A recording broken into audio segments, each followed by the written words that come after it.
Hi everyone, my name is Sonia Lindell and I work for the Business Council of New York State. We are the largest business advocacy organization in the state. We represent approximately 3,000 member organizations, which include small businesses, large corporations, trade associations, and as you can already guess, we are in favor of the safe implementation of high-value hydraulic fracturing. Last year, we released a report through our research arm, the Public Policy Institute, and it's titled Drilling for Jobs, What the Marcellus Shale Could Mean for New York. Right now, Uni is loading up a brief PowerPoint presentation that we put together to show you some of the employment statistics, the job figures that we've seen in Pennsylvania from natural gas drilling. While we're waiting for that to load, I'd just like to say that I very much enjoyed the movie Silent No More. I think a lot of good points were made that the Business Council has been pushing, including that there has been an exodus of our younger population to other states where there are more job opportunities. I also think it was pointed out, which is very important, is that the opposition seems to have, many more celebrity supporters, so we kind of have to work twice as hard to get our message across.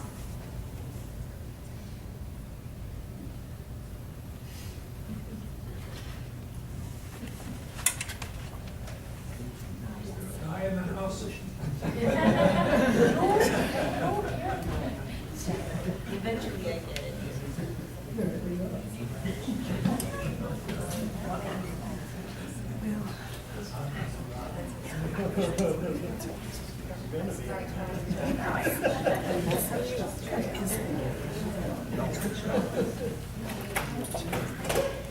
I would have to do that.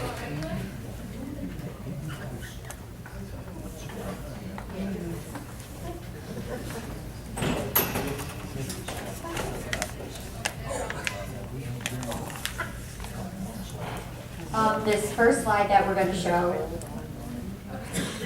is it's a case study that we did comparing Bradford County in Pennsylvania to Tioga County in New York State. Although I don't have a map for this presentation, these counties are mirrored across the state line. This is just showing the year-to-year private sector employment growth in Bradford County versus Tioga County. And as you can see, they are going in opposite directions. Bradford County, I think it was gained over 2,500 private sector jobs in that time period, while Tioga County lost about 400 jobs. And Bradford County is one of the counties in Pennsylvania where drilling is well underway, and the number of wells drilled, I believe it was about maybe 386. So there's more to the case study in the report, but this is just one example. Right now I'm going to talk a little bit about the 6 of what are considered core Marcellus shale industries, which are crude petroleum natural gas extraction, natural gas liquid extraction, drilling oil and gas wells, support activities for oil and gas operations, oil and gas pipeline and related structures construction, and pipeline transportation of natural gas.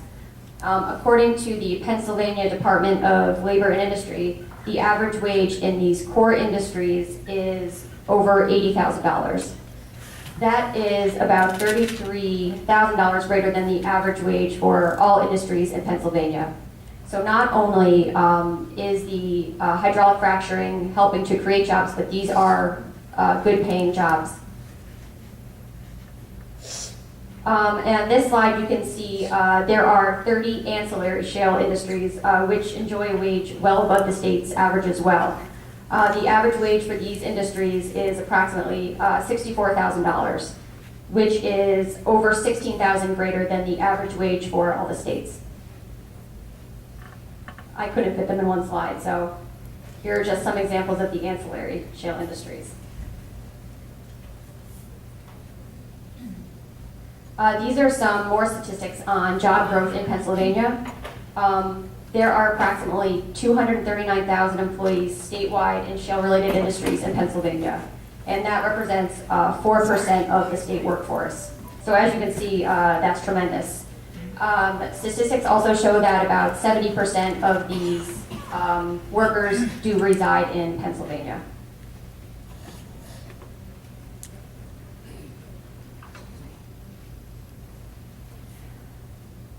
There are nearly 13 full-time direct jobs associated with each Marcellus well.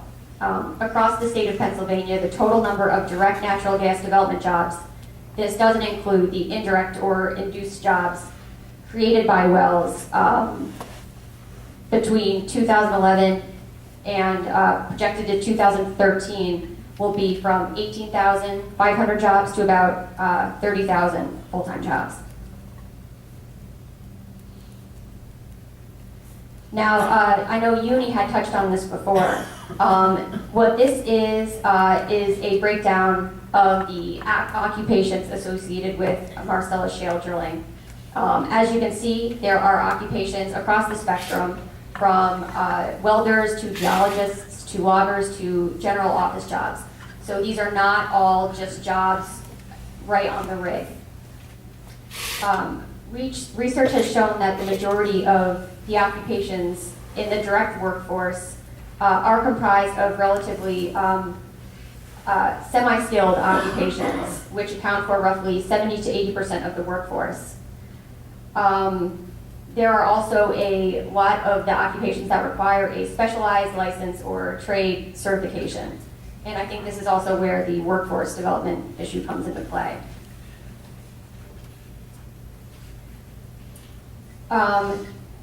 Now this slide shows some of the education and training that is required for occupations in the shale industry. Many of the workforce does, as I said before, require trade or industrial certification, and 27% requires a technical or vocational degree. You will also note that there are a number of white-collar jobs that do require post-secondary education.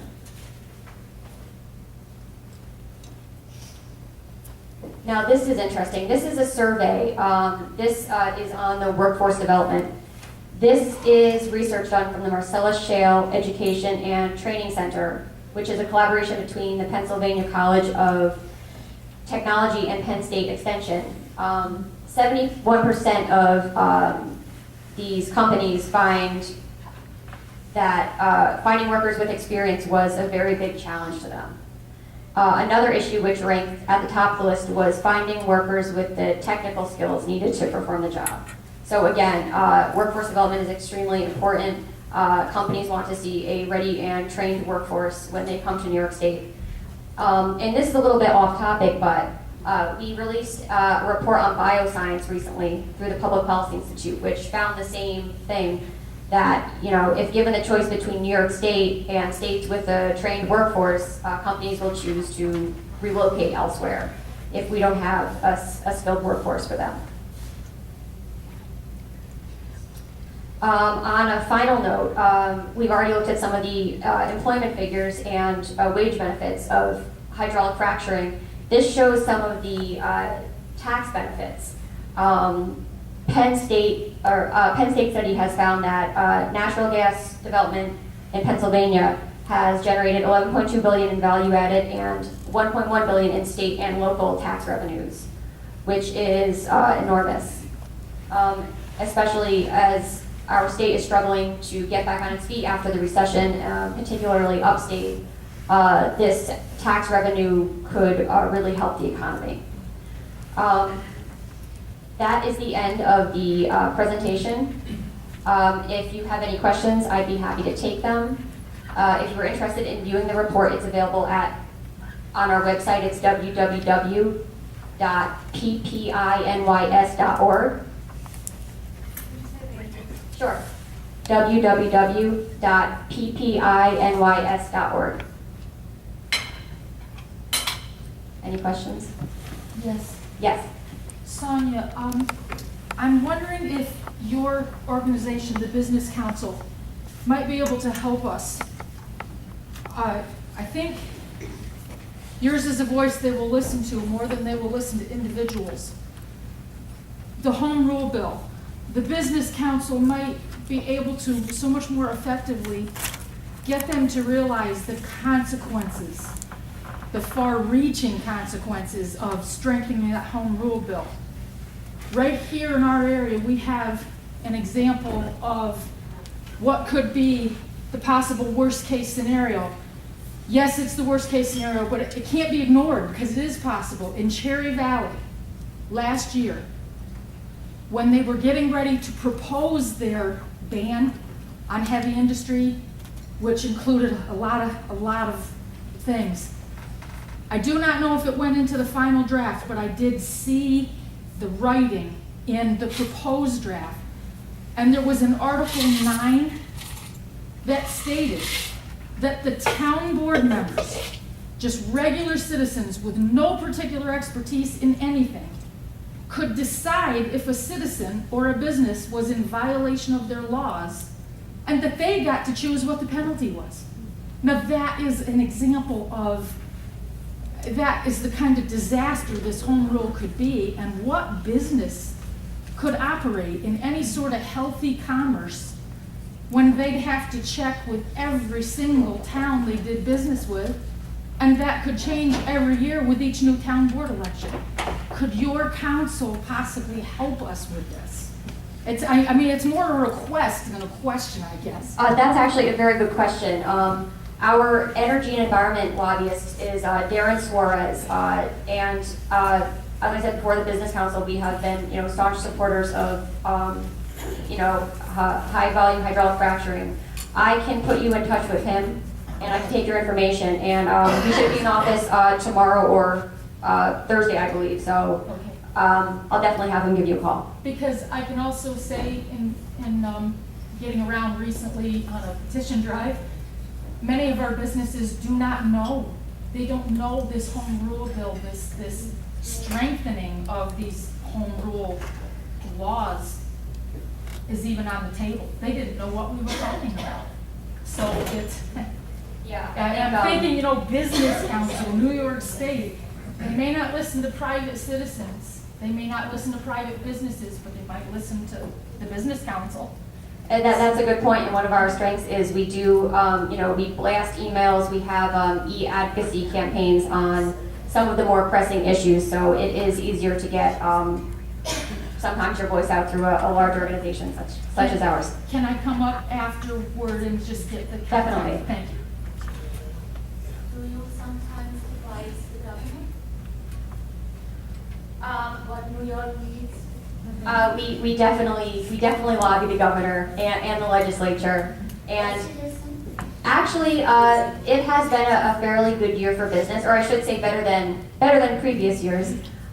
We have seen some business-friendly legislation that has been enacted this year, such as we saw pension reform, we saw a new low-cost power program to replace power for jobs, and we saw a budget with no new broad-based taxes. So we think the governor has been receptive to what the business community wants, and that's nice to have our voice heard after several years of not. Does it include small businesses too? Yes, we are made up of anywhere, from 5 employees to we have, companies like IBM who are members. So. In relation to both of the comments, just on one point farther, whether it's the media that does it or actually Governor Cuomo did actually say that it is his wish to let towns use home rule, which he came out with that the other day, I believe. Whether that's true or not, if he did say that, I don't know, but the home rule, to their comments, points that 2 towns on either side of the town could say home rule, and that kind of landlocks the town in between that may be in favor of gas drilling. And that's just devastating because nothing will get done then. And it's, so is that something that you can address? Again, I assume that is something we would be out front on. I can get your contact information as well to check with our environment and energy lobbyist, Darren Suarez, on that. Any other questions? Me? Definitely, yes. He was actually, in his defense, he was out today. He had it off, I think, I will give him the message. I